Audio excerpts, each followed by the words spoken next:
Hello folks, and a very warm welcome to this edition of the Supplier Spotlight podcast. My name is Liam Ball, I'm your magical wedding host, also known as the Gentleman Magician, and this podcast exists to shine a light on some of the very best people in the wedding industry, suppliers who quietly do things well, consistently, and with real care for the couples that they work with.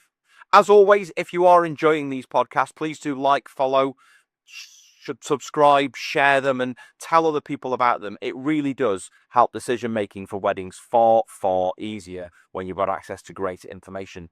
Now, today's guest is a returner to the podcast, but also a wedding photographer, somebody who's trusted with capturing not just how a wedding looks, but how it feels, from fleeting emotional moments to the atmosphere of the day as it unfolds. They're known for a calm approach, natural imagery, and an ability to let moments happen rather than forcing them.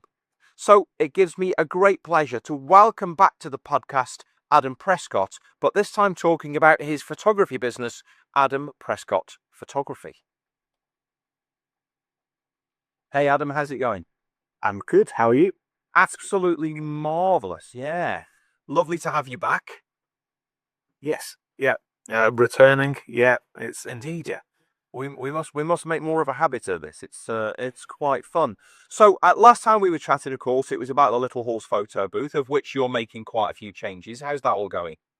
Yes, we have changed the name, which people might notice. We're now the Photo Booth Company. Let's be the Photo Booth Company, obviously. Yeah. And people will probably already know from our socials that at the end of this year we are saying goodbye to the horsebox, which kind of led the name change as well, because the Little Horse photo booth without a horsebox kind of doesn't really make sense. Yeah. And so we're heading towards the luxury end of indoor photo booths. That's kind of where we're going towards. Yeah. Sad tidings, but at the same time, a great thing to look forward to. Yeah, absolutely. So at the end of the year, anyone wants to buy a really nice horsebox, get that. Most definitely. But of course, that's not what we're here to talk about today, because as well as doing that, of course, you're also a professional photographer and wedding videographer, aren't you? Yes, yeah. Yeah, started doing that before we had the photo booth business. I actually started off in motorsport. Oh, wow, okay. Background lies. Worked for a few teams. Knows or Aston Martin, Ferrari. So people, just some of the small ones. Yeah, just yeah, little tiny teams. Only sports car racing, so not Formula One, so sports cars, endurance racing, that sort of thing. Ended up working at the Le Mans 24 Hours, and worked there 5 times, I think, for various teams. A couple actually won the race. So, yeah, that's where my sort of photography started. So, transitioned into wedding photography probably 2018, that sort of thing, full time. And then the rest, as the city, is history. So gosh, okay.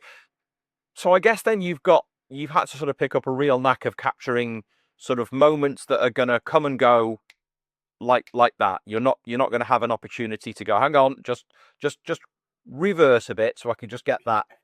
That's never gonna happen, is it? Yeah, I think the obviously, as you say, the motorsport background has sort of equipped me well for being able to capture the moment, as you put it, and then having a bit of sort of situational awareness. Yeah, probably say, almost anticipating what's going to happen as well, which in a wedding environment is crucial. Sort of, it's invaluable, I think. Yeah, it's just being aware of what's going on around. So what was the process then of transitioning from motorsports into weddings? Because that doesn't seem like it's a little hop or something that's, you know, neighbouring each other. No, not really. Basically, a driver asked me to photograph his wedding. Oh, okay. His promotional shots for him. Yeah. And he said, "Would you come do my wedding?" And I was like, "I have another wedding before, but yeah, definitely give it a go." And then sort of another driver said, "Oh, his shots are really good. Can you do mine?" I was like, "Yeah." And I saw, because you'd think motorsport, Ferrari would pay you a lot of money. No, not really. So sort of continued with my full-time day job. Yeah. And sort of progressed into the wedding photography and videography more and more full-time. Go on. Yeah. Still got a little bit of fingering that motorsport pie with Yeah. the website that I run. But yeah, less of that, more of this. More weddings, which is, I mean, it must be really lovely to be in a scenario where you're doing something professionally like the motorsport, and then to have one of the drivers go, hey, I like the look of your pictures, would you come and do my wedding? And that must also be quite daunting, right? Because you're going from taking photographs of cars traveling at 100 miles an hour to people who can stand deathly still to get the right photo. Yes. No, it was definitely a learning curve for me as well. The amount of YouTube videos I was watching about posing and this and that, I'm like, actually, you know what? I'm going to do it the way that I think it looks great. Yeah. So, and that's kind of the ethos that I've brought along is, I mean, we've worked together. Is sort of just a very sort of calm, natural attitude of just letting things happen. Yeah. That's right. Not orchestrating a situation for my photos, because they're not my photos, they're the couple's photos. Yeah. How would you describe your style then for people that maybe don't know technical terms about what photos are? Style on my style is, I've got a couple behind me.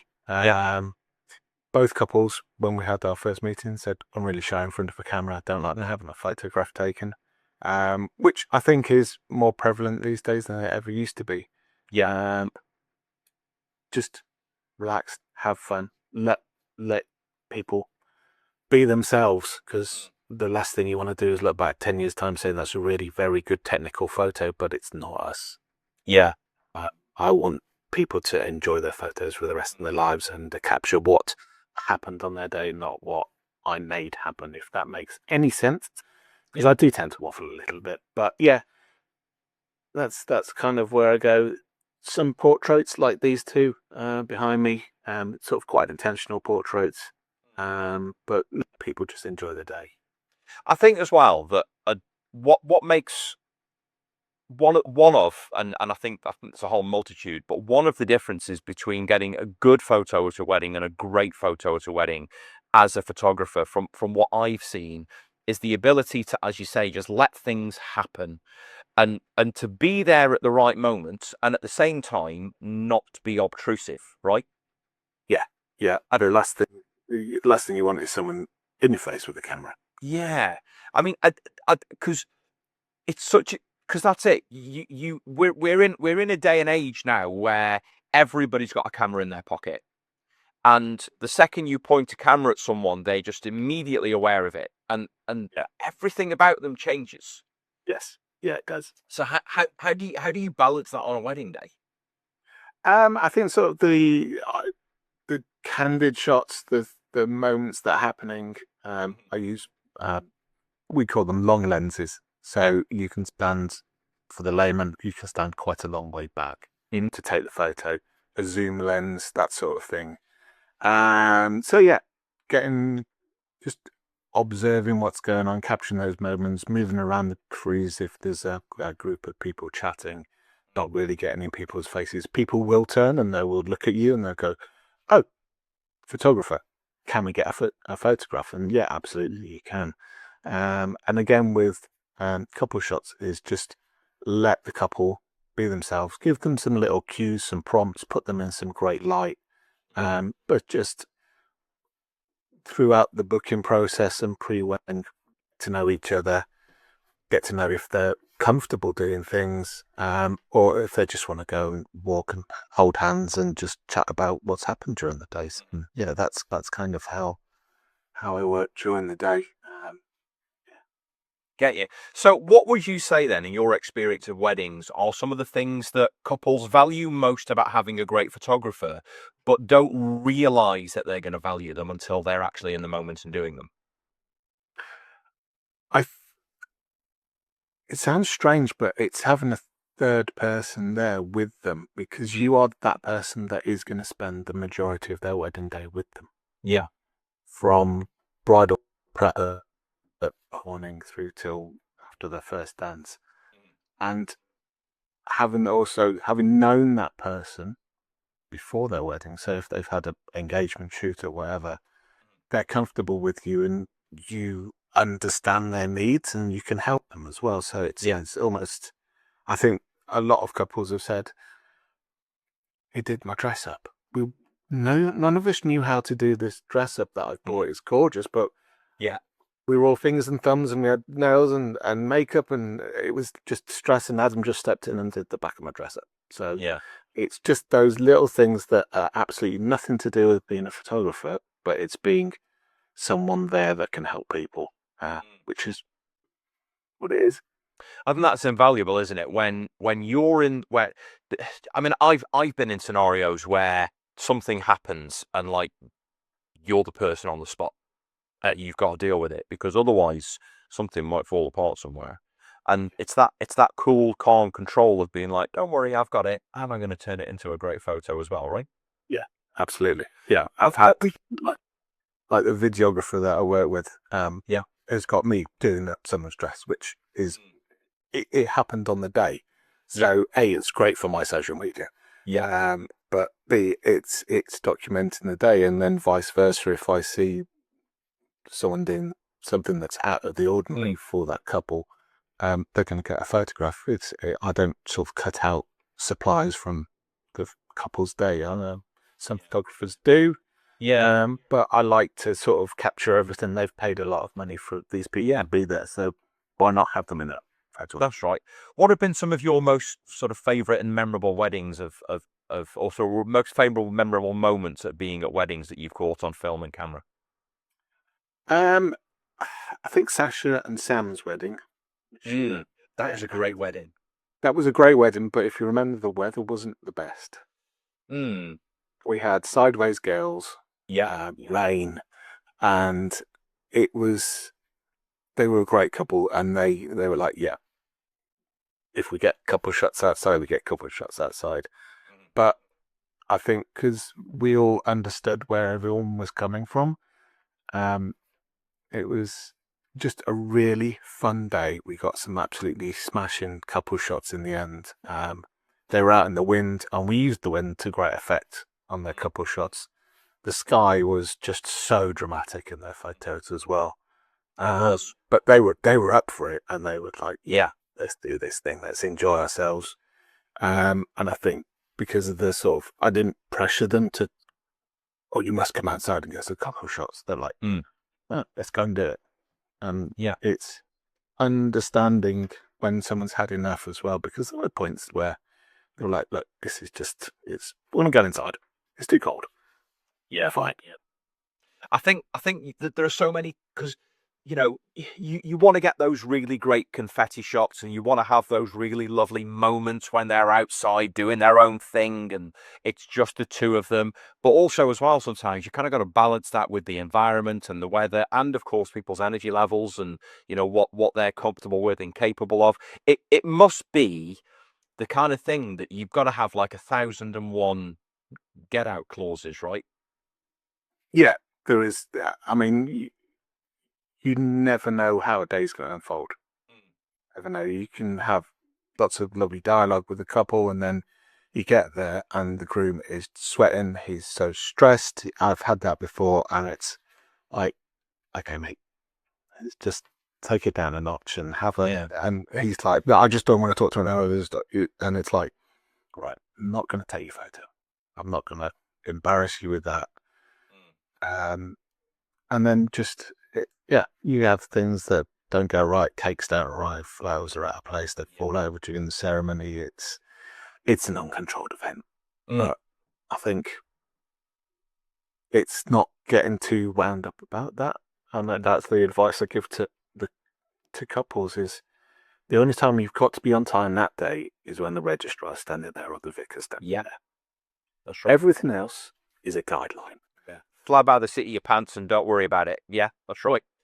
Yeah, I think that I think is definitely something that so many people don't realise is that when they're planning a day, there is the specific moment, like you've got to be there for the ceremony. You've got to do that bit. That's the important bit.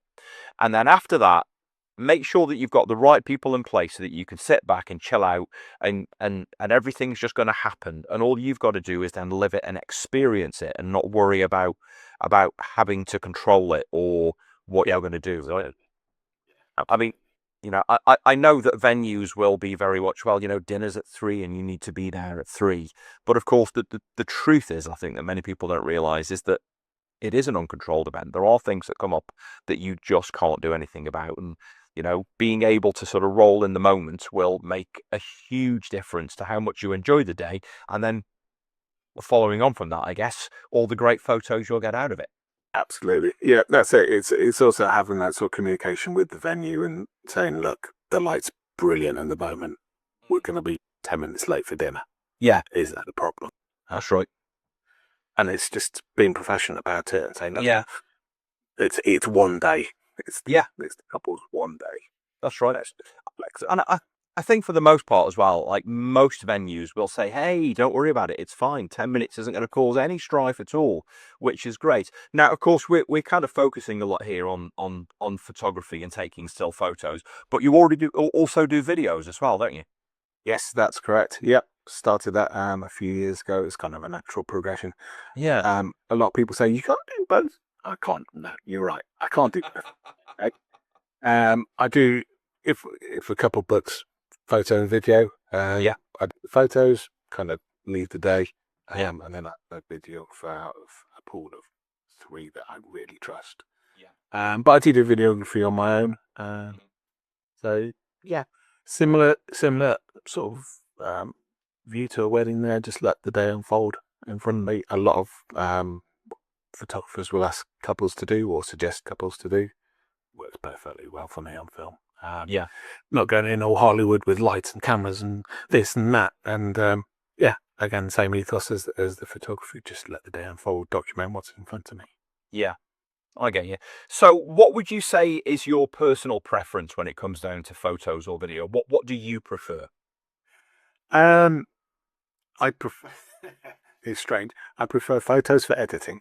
Yeah. Because it's a lot quicker. And that's purely a selfish aspect. On the day, some days I just like being there and filming what's going on in front of me, and I don't have to get as involved as I do as a photographer. Yeah. But I'd like photos. I think if I had to choose one over the other, it'd be photography. Love videography. Absolutely love it. I love the editing, although I just said I would choose the photo editing because it's quicker. But yeah, I love building something out of film. Yeah. Music to it, telling a sort of story that way. I mean, there are so many ways, Ola, that you can take all the different bits of film and edit them together to almost tell 100 different stories, right? So how do you balance that to make sure that you're telling the right story for that day?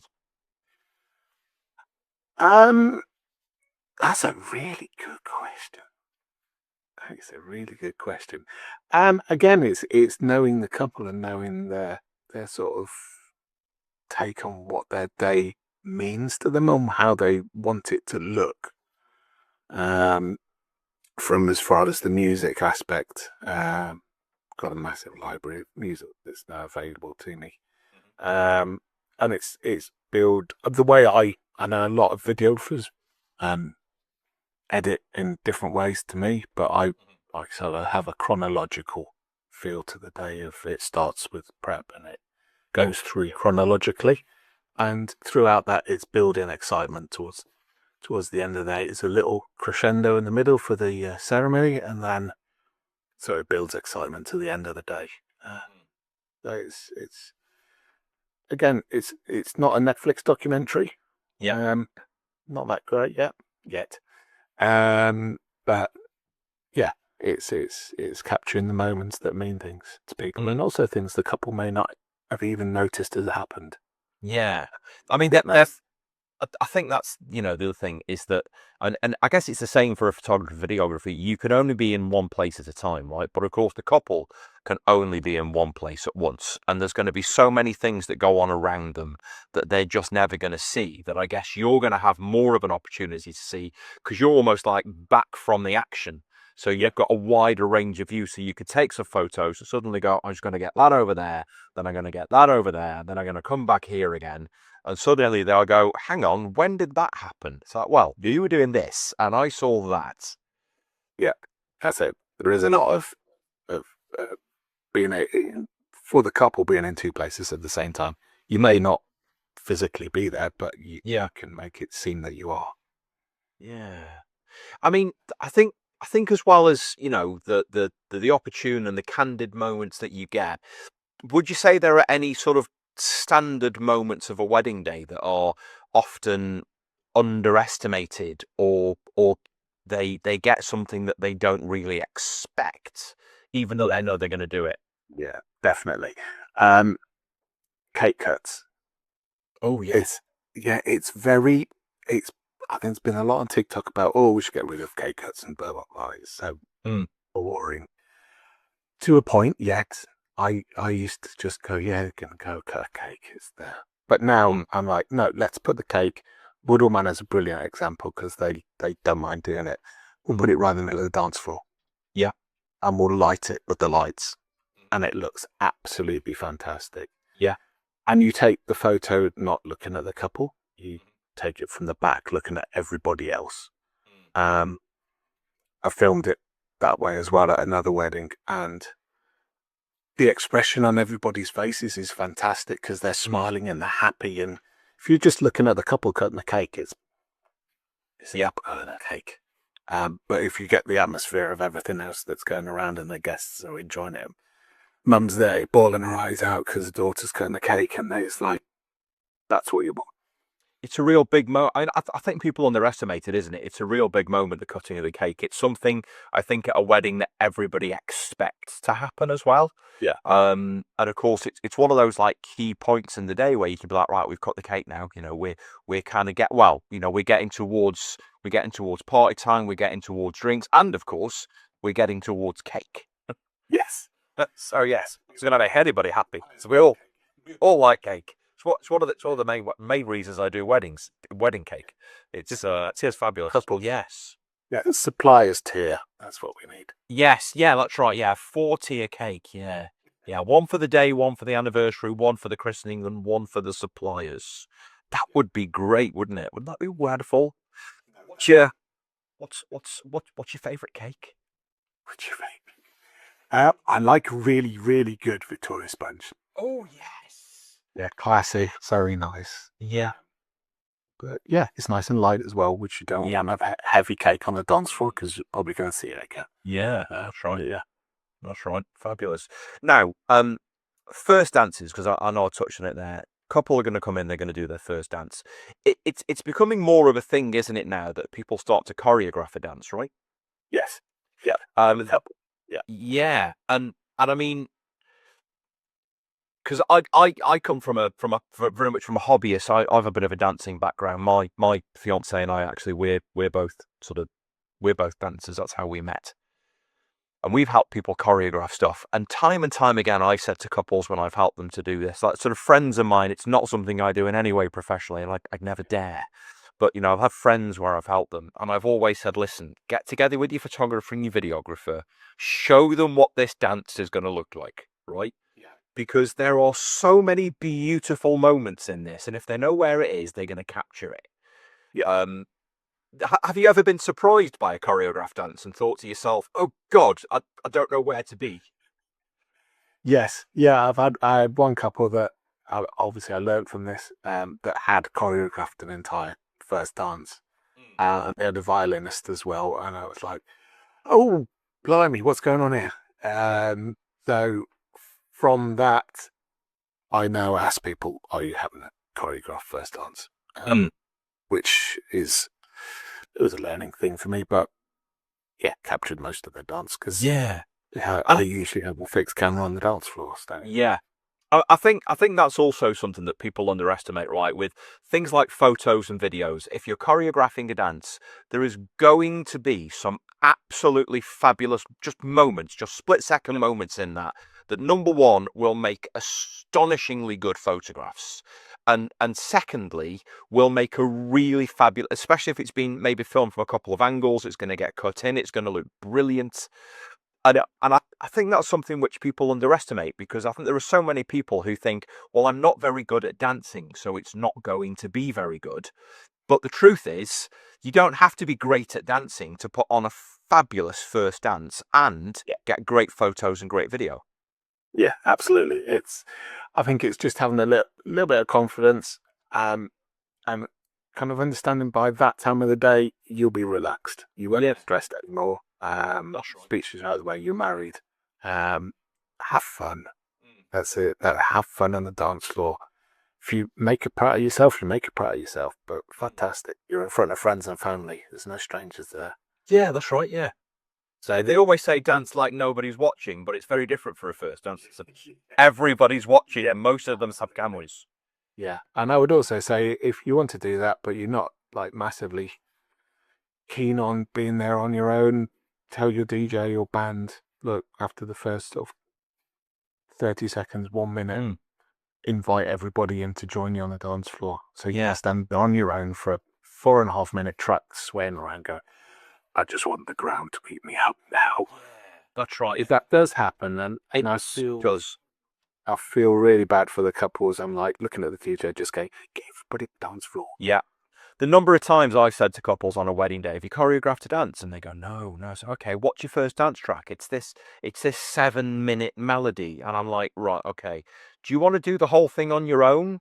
Because 7 minutes is a long time. And they go, oh, we haven't thought about it. I'll tell you what, have the first couple of verses. I'll give it 90 seconds and I'll pull people on. And again, it really upscales the atmosphere, doesn't it, when that kind of thing happens? That's it. Yeah, and it's great it's fantastic for photos, but for video, if you're looking at the couple and then you've got people coming in from behind you to fill that dance floor, it makes it absolutely fantastic. Sure. Yeah, it really does. So let's think about this now. So obviously photos, videography. If there's people out there thinking, do you know what, Adam sounds like a little bit of me on my wedding day. It's the kind of person I want to chat to. They're going to reach out to you. What kind of process are they going to expect to sort of see? What's their journey going to be like when they're sort of signing on with you and onboarding and getting to the wedding day? So, I'm the world's worst salesman. I will tell anybody that I cannot sell my own services. I like people to come and find my website. Yeah. Look at the photos, like what they see, and make an inquiry. Yes, I do wedding shows, and I like meeting people. But I tell people then I couldn't sell ice to Eskimos. Don't know. But anyway, I digress. But anyway, I've just invested in a new booking system, which is actually built by a very, very good wedding videographer. So it is bespoke to weddings. From that contact form, they'll get a nice digital brochure so they can take their time, look through all my prices. So there's no nasty surprises, or a prices on the website as well, because it's like looking at a jeweler's window. If it's got no prices up, I can afford that. Yeah. From there, people can have a online chat with me. If they're local, we can meet up at the local Starbucks, where the coffee places are available. And then it's literally paying your deposit, and then throughout the time, because it's invariably over a year before your wedding, have a look at check-ins. I've got a few nice little goodies, surprises that I send to people. Money off, confetti, digital guest books, that sort of thing. Companies that I've worked with that I know are fantastic. Send them recommendations, and also say to people, use me as a source of information, because I've been to a lot more weddings than you have. So even if it's not photography related, if it's to do with order of service, timeline, stuff like that, I'm there. And people get that sort of knowledge from me. Yeah. And actually, while we've been speaking, someone has literally just booked me. So, Fabulous. Well done, anniversary. Great choice. Yes, fantastic. That's kind of my booking process is really simple. I think people think about it and it's quite daunting, and I need to book a photographer and I don't know what to do. I make it as easy as possible. Yeah. And that's exactly how it should be, right? And I think that ethos shows because certainly in the photo booth business, you've been sort of recognised for that, and you've won awards for what you do, which is is testament to the fact that not only you're good at it, but also that people like you. What would you say as well? I mean, let's say there's people out there, and they are just at the start of their journey. They're starting to look for a photographer. What sort of things should they be considering, and how early should they really be looking to get their photographer and videographer? Um, looking for, it works for both his photo and video. Is have a look at as many websites as you can. Ideally, look at them on a desktop, because photos, videos always look better on a desktop. And my mobile side's not that great because I can't optimize it, to be honest. But have a look, and if you like the photos, if you can see yourself in those photos in 10 years' time, that's, I think, is the point to start. Approaching people, looking at their prices. Obviously, people's finances have a massive influence. Yeah. I would also say, don't be afraid to, if you're getting married in midweek, don't be afraid to ask for a discount, because people do ask me for a discount. Yeah. And invariably, if it's a midweek, they will get it. Yeah. Why not? Why not? The only other answer is no, you can't. Yeah. But I think go in open-minded as well. Know the sort of style that you want. What do you like? Do you like nice natural? Do you want fine art posed? There's so many different styles. Unfortunately for people, there's so much to take in. Have a look on Instagram as well. Yeah. And then just narrow people down, kind of stalk them. I know people stalk me. So yeah, get your shortlist, approach those people, have a chat with them, and ask to see a full gallery as well, so you can actually see an entire wedding. Yeah. So I think that's really important. And then just go with your gut. That's what I say, or your heart. Yeah. I mean, like your wedding, and you said it earlier on, right? Your wedding photographer, stroke videographer, either or both, is going to be the one person who you are going to spend more time with on that day. In some instances, more time than your other half, right? Yeah. Because you're probably going to have more moments with the photographer, sort of jointly and separately, than you are anybody else at your wedding. So it's really got to be somebody that you gel with, that you get on, that you vibe with. They've got to be that kind of person, and you've got to be their kind of person as well. But I mean, that aside, what would you say is maybe one of the biggest mistakes that couples make when they're choosing a photographer? I think go with trends. Yeah. There was a trend a little while ago of desaturating everything and very pale and pasty photos. Oh wow. Which was a trend. It was all over Instagram. You want that in 10 years' time. I think, be guided by what you like now and what you're going to like. I know it's a very sort of difficult question to answer. Yeah. But sort of highly edited photos, and gimmicky photos. I know people sometimes put dinosaurs in the back of photos. Yes. Yeah, well, that was a thing, wasn't it? Now, I wasn't think. Yes, and Celine is selective recoloring, which is where you have a black and white photo and you pick out, for example, yellow. Okay.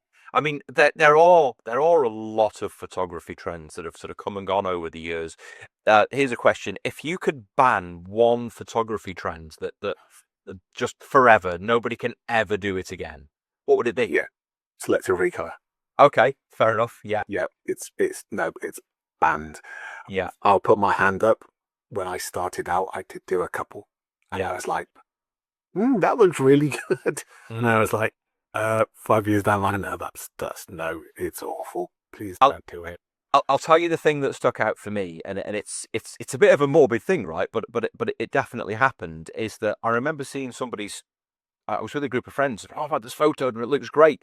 And somebody looked and went, it's a bit Schindler's List, though, isn't it? Because of course that's a huge part of that film, where there's this little girl in a red coat and it's black and white, and you know, kind of sticks out. And this person kind of went, oh God, oh, photo was deleted and it never came out again. It's like, yeah, absolutely crazy. What's your favourite moment of a data capture? Ooh, blimey. So many, aren't There are so many, and it changes as well. there? I,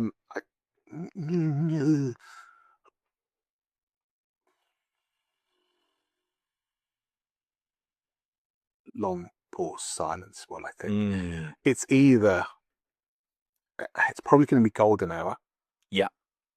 Or I'm going to say dance floor.